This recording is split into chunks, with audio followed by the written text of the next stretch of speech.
Please subscribe and you can download this code from description below. In this tutorial, we'll explore how to convert any image into a 4-color palette image using the Python imaging library, PIL, which is also known as the Pillow library.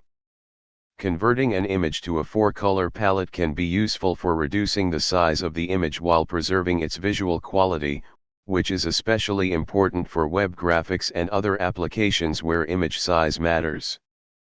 Before you begin, make sure you have the Pillow library installed.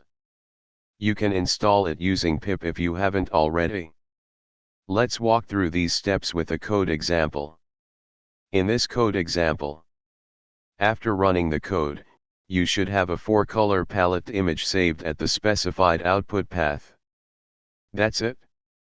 You've successfully converted an image to a 4-color palette image using the Python imaging library, Pillow. ChatGPT.